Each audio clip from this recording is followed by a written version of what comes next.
bien, c'est messieurs dames, bonjour, c'est Cad de nouveau dans ce dossier Star Wars CCG, le jeu de cartes à collectionner de 1995. Je suis très content de vous retrouver aujourd'hui pour une nouvelle petite revue, voilà, en bonne et due forme, je dirais, d'une personnalité qu'on aime bien, je pense, hein, quand on est fan de Star Wars. C'est un chasseur de primes, c'est super cool. Eh bien, il s'agit de Boba Fett, vous l'avez vu dans le titre de la vidéo. Il y a eu des occurrences évidemment hein, sur Star Wars CCG. On le voit plusieurs fois. Bon, c'est pas le perso qui revient non plus le plus souvent, mais il y a eu quelques occurrences et elles sont intéressantes. C'est un bon chasseur de primes, c'est un bon warrior, c'est un bon pilote, c'est une bonne personnalité. Voilà.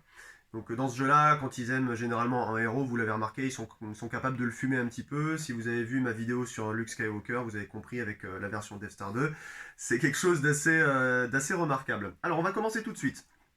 Je viens sur la petite caméra déportée et on va commencer avec la première occurrence de Boba Fett qui est là, voilà, c'est celle-ci, la Boba Fett donc de Cloud City, comme vous l'avez remarqué en haut à droite. Alors, je vais l'avancer un petit peu, on va mieux la voir comme ça. Donc il s'agit évidemment d'un alien unique avec un destiné qui a le trait Bounty Hunter, il coûte 5, déployé de 5, avec un power de 4, une habilité de 3, et cette fois-ci regardez, une armure de 5. Ça, c'est très intéressant, on va en reparler très rapidement. Il a un forfait de 6. Il est warrior, il est pilote. Il ajoute 3 à n'importe quoi qui conduit ou qui pilote. Et dans le Slave One, donc son vaisseau, je vous l'ai réservé pour la fin, vous en faites pas. Aussi, il va ajouter donc 2 de manœuvre. Et en plus de ça, il pioche une bataille destinée. Donc une bataille destinée s'il n'est pas capable de faire autrement. Alors pourquoi? Parce que s'il est par exemple tout seul, il a que 3. Vous vous souvenez dans la règle que normalement on peut piocher une battle destinée et l'ajouter à son total power sur le site où vous menez bataille si vous avez minimum 4 d'habilité ou plus. Bah lui, il dit c'est bon, 3 ça va, j'ajoute une battle destinée quoi. Voilà. Enfin je tire une battle destinée. Aussi, quand il escorte un captif ou une captive, eh bien la captive ou le captif il a un forfait de plus 5. Il peut voler. Donc en gros, ça nous explique ce que ça fait. Vous voyez, par exemple, land speed de 3. Ça veut dire que, grosso modo, lui, quand vous payez une force, vous pouvez aller sur un site à côté. Lui, il peut aller jusqu'à 3 sites, à gauche ou à droite. Et en plus de ça, il est immunisé à une attrition plus petite que 3. C'est toujours intéressant. Alors, vous avez vu, hein, je vais prendre une captive, parce qu'en plus, elle est faite pour ça. Cette version-là, hein, de Leia, évidemment. Voilà, quand vous êtes captif, en gros, vous l'avez derrière, la personnalité devient inactive, votre Bounty Hunter que vous avez utilisé pour la capturer ou peut la garder grosso modo avec lui ou la transférer directement sur un warrior qui est présent, qui ne serait même pas Bounty Hunter, mais ça on y reviendra sur la capture dans une prochaine vidéo. Et du coup, vous voyez, elle avait 6 de forfait, ben, si elle est escortée avec lui, elle a un forfait de plus 5. Alors ça c'est assez utile finalement parce que les jeux qui tournent autour de la capture, parfois vous allez pouvoir sacrifier par exemple. Hein, il y avait Human Shield, enfin il y avait pas mal de cartes qui vous permettaient de sacrifier en bataille pour vous défendre ou de forfaiter par exemple eh bien le captif quoi, vous perdez la bataille, enfin un truc désastreux, et ben vous vous servez du forfait du captif ou de la captive pour pouvoir eh bien subir l'attrition. Donc voilà, donc lui c'est un Boba Fett, il paraît pas comme ça, hein, parce que c'était le premier en plus, généralement les premières occurrences sont pas forcément les meilleures des personnages. Mais finalement, dans ce type de jeu, c'est très intéressant. Donc voilà, le Boba Fett de 97 de Cloud City. Donc tous les Boba Fett, hein, j'ai oublié de le dire, sont rares sauf un EPP et une preview. Voilà. Donc voilà le Boba Fett de Cloud City. On va passer justement à une preview. Alors je sais plus exactement dans quel sens c'était sorti. Est-ce que c'est l'EPP qui était sorti ou l'autre? Je crois que c'est peut-être la preview, je sais plus très bien. On est en 98 normalement, non 97 toujours justement. Voilà, ça cette carte là donc de Boba Fett et était sortie directement en bord blanc. Et plus tard dans Special Edition, vous voyez le signe Special Edition, elle est ressortie en rare en bord noir, mais du coup c'est celle-ci la preview. Ils ont sorti ça avec 5 autres cartes, si je vous dis pas de bêtises, il y avait 6 cartes dans la First ou Second Anthologie. C'est des grosses boîtes que je vous avais montrées, qui deviennent des boîtes de rangement en fait, où dedans vous aviez des starters ou des boosters, des listes de cartes, et puis du coup voilà des petits goodies, enfin des cartes spéciales comme ça. Donc c'était une preview, c'était pour annoncer la sortie de Cloud City un an plus tard, de Special Edition pardon, un an plus tard, ou même la même année, je sais plus exactement. On va regarder ça. On est donc sur du 98, voilà. Special Edition c'est 98. Vous voyez 97 pour la preview de l'anthologie et 98 pour l'année d'après. Le game text est exactement le même, hein, je vous montre les deux en même temps. Celle-ci c'est la preview, celle-ci c'est la rare. Ça n'a rien changé. Alors si vous voyez que c'est pas écrit de la même manière, c'est qu'à un moment donné, là on nous dit qu'il ajoute, bah, je vais vous la lire. Je vais vous la lire et vous allez comprendre. Alors là, je prends la version rare. Donc c'est un Boba Fett, donc unique alien pour un destiné qui a le très Bounty Hunter. Il coûte 5, il a un 4 de forfait et il a 3 de power, 2 d'habilité, 5 d'armure. Donc finalement, vous voyez, il est un peu plus stupide que le Boba Fett Cloud City. Et il est warrior et il est pilote. Voilà. Alors il ajoute 2 de power et 1 de manœuvre à n'importe quoi qui pilote. Et l'autre disait en fait il ajoute 1 de manœuvre et 2 de power à n'importe quel Starship qui pilote. Voilà. Mais bon, les règles ayant évolué, un pilote qui rentre en tant que dans un combat de véhicule, c'est la même chose que sur un Starship finalement. Voilà, donc c'est pour ça qu'ils l'ont écrit comme ça après. Anything, c'est mieux que Starship en gros. Euh, il peut se déployer -1 en réaction sur le même site où il y a un gangster ou un smuggler. Donc là, gangster ou smuggler, vous le verrez, hein, c'est comme Bounty Hunter, c'est un trait dans le lore hein, qui apparaît là. Par exemple, Lando Carlisian, vous avez Jabba le Hutt aussi, peut-être ce genre de choses, voilà, pour les plus connus. Quand il tire avec un weapon, n'importe quel caractère touché et avec forfait, enfin gagne, enfin si vous voulez, il a un forfait de 0. Du coup, ça lui donne un forfait de 0. Il peut donc aussi voler, hein, comme la précédente version, Landspeed 3, immuniser à l'attrition de plus petite que 3. Alors pourquoi en fait ils ajoutent ce truc là comme quoi le forfait de 0? Parce que bah, vous l'avez peut-être remarqué, ou pas encore si vous êtes débutant dans ce jeu, mais quand vous tirez en fait des Battle Destiny en bataille pour réagir, enfin pour subvenir aux besoins d'un weapon, du tir d'un weapon que vous déclenchez, la plupart du temps, les weapons ils vont seulement vous hit l'adverse, c'est-à-dire que l'adverse va être touché, il mourra à la fin de la bataille, mais il pourra toujours utiliser son forfait pour subvenir aux pertes de l'attrition ou au damage segment au niveau de cette bataille. Et bien, quand vous rendez un forfait de 0, ben, c'est génial, parce qu'en gros, ça veut dire que de toute manière, non seulement la personne va mourir, mais en même temps, elle ne vaudra rien. Donc, vous ne pourrez même pas l'utiliser pour satisfaire de l'attrition. Donc, ça reste un Boba Fett intéressant. À mon sens, pas le plus intéressant. Vous allez comprendre pourquoi après, parce que les deux autres sont quand même un peu mieux. Mais voilà pourquoi. C'est parce que voilà, je voulais vous le montrer plus tard. Je vais vous la montrer maintenant. Donc ça, elle brille parce qu'elle est version réflexion, mais sinon elle était sortie en rare en Cloud City. Voici le weapon personnel de Boba Fett, de Boba Fett's Blaster Rifle.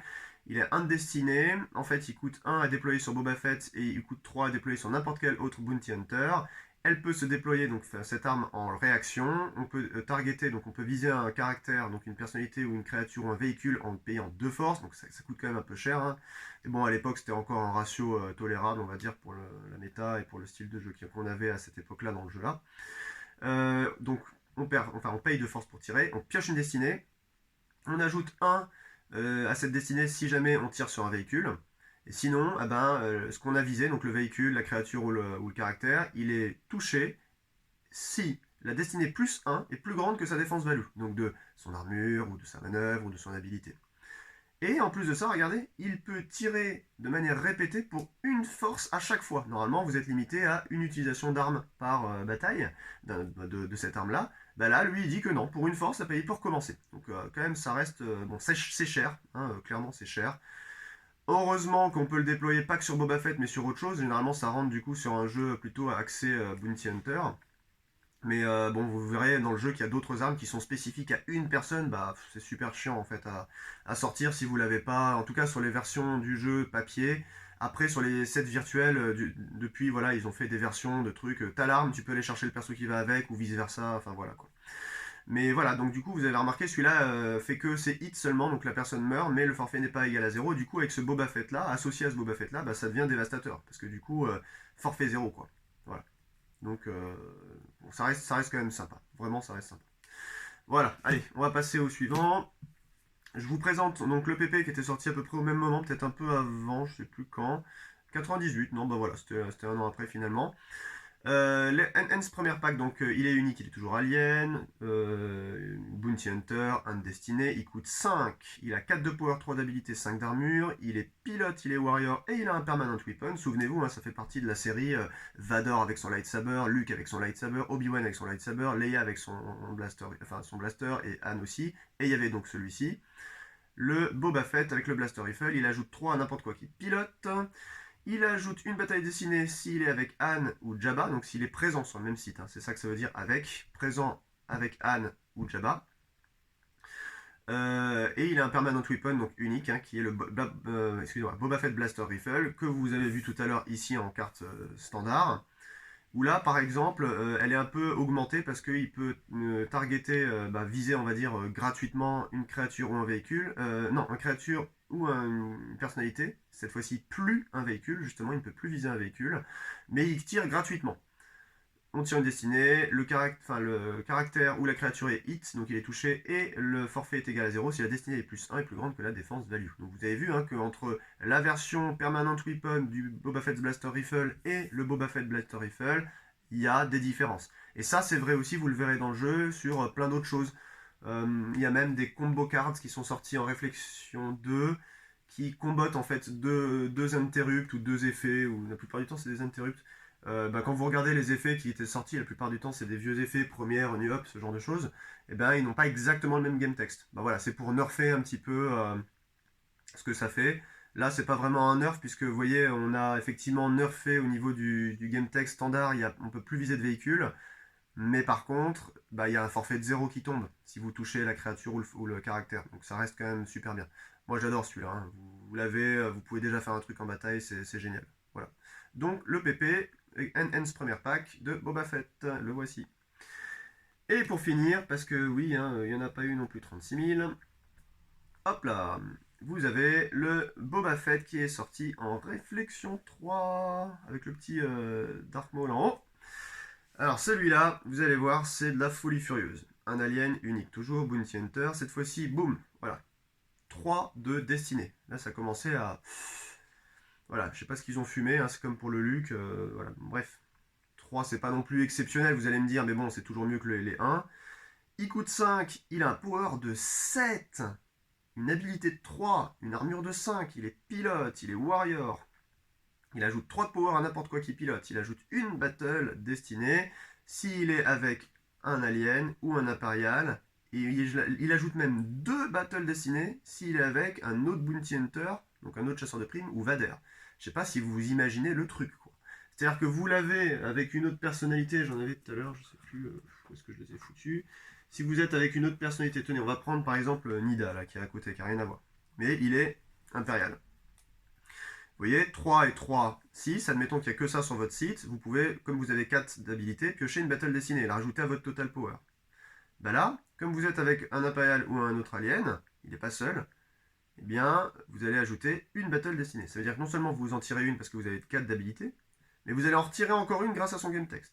Et par contre, si c'est pas Nida, mais c'est carrément un autre bounty hunter, je sais pas moi, Boss, Dengar, 4LOM, IG88, Zucus, n'importe qui, Dansborin ou que sais-je, Feltipan très vague, enfin il y en a plein des bounty hunters. Un bounty hunter quiconque, n'importe lequel, Grido, n'importe qui, ou une version de Vador avec lui, eh ben carrément il va tirer 2 batailles destinées supplémentaires.